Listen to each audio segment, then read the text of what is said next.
मध्य प्रदेश में स्थित जिला अशोकनगर।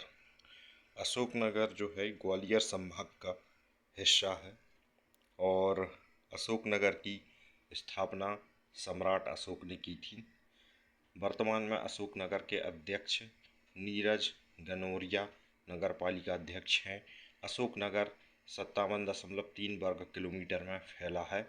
अशोकनगर की कुल जनसंख्या 81,828 है। अशोकनगर की भाषा हिंदी और बुंदेली है। अशोकनगर 4,73,331 इसका पिन कोड। अशोकनगर का पिन कोड 473331 इसका पिन कोड है।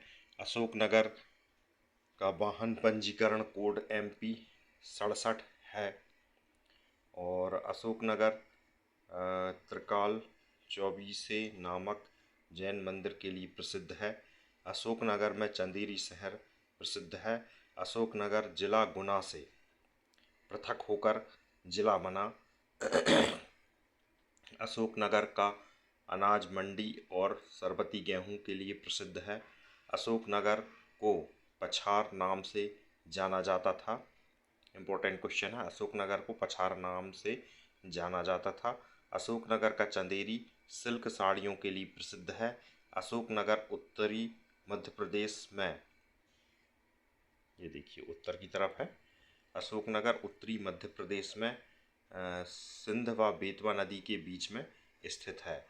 मतलब यहाँ पर जो है ये विदिशा और रायसेन का जो क्षेत्र है नीचे दक्षिण में, तो यहाँ पर जो है बेतवा नदी बहती है और इसके जो है ऊपर जो है शिवपुरी है, तो यहाँ पर सिंध नदी बहती है।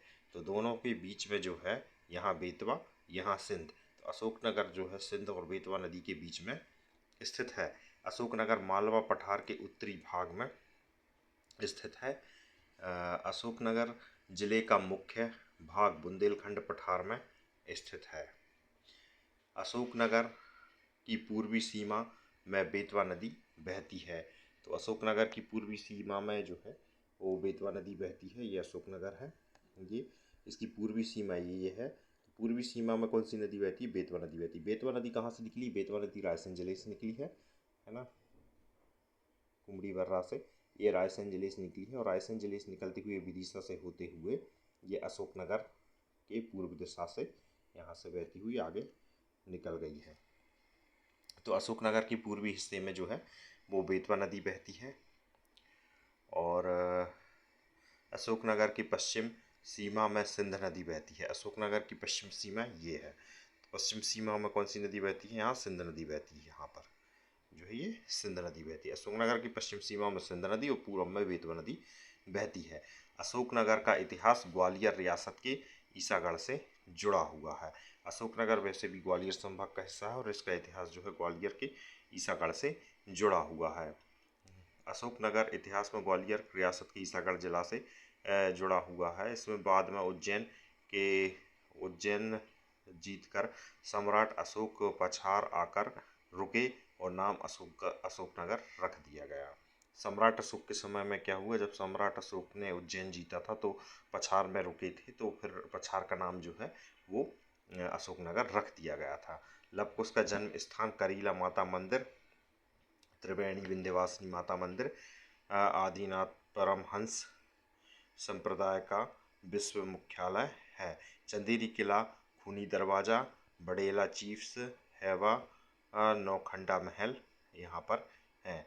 चंदेरी का कौशल महल तावरी ई फरिश्ता के नाम से जाना जाता है। अशोकनगर में जो है वो चंदेरी है, तो चंदेरी का जो कौशल महल है वो तावरी फरिश्ता के नाम से जाना जाता है। चंदेरी में महमूद शाह खिलजी ने 1445 में 7 मंजिला महल बनवाया था, जिसे कौशल महल कहते हैं। अशोकनगर का जो चंदेरी है वहाँ पर महमूद शाह ने सन 1445 में 7 मंजिला महल बनवाया था, उसको कौशल महल कहते हैं। रामनगर, पंचनगर, सिंधपुर चंदेरी में स्थित महल हैं जिन्हें बुंदेल राजाओं ने बनवाया था। अशोकनगर का जो है तुमैन प्राचीन मंदिर माता विंध्यवासिनी को समर्पित है, जहाँ प्राचीन राजा मूरतध्वज की नगरी थी। अशोकनगर की स्थापना का श्रेय राजा ताम्रध्वज को दिया जाता है, जिसका प्राचीन नाम ताम्रवर्णी नगरी बताया जाता है। अन्य नाम तुम्बन है। तुमैन स्थल पर खुदाई में गुप्त संवत 116 से 435 ईसा का लेख मिला है, जो कुमारगुप्त के समय का है और अशोकनगर जिले में ये मिला है।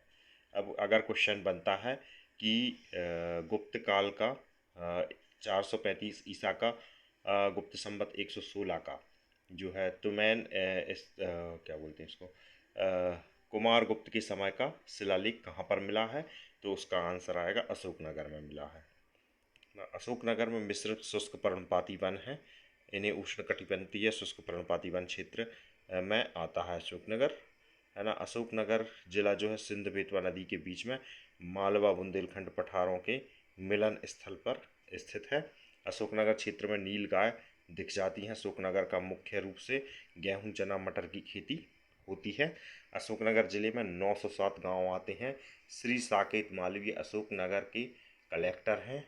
श्री जचपाल सिंह अशोकनगर के विधायक हैं। तो ये अशोकनगर की विशेषताएं हो गई।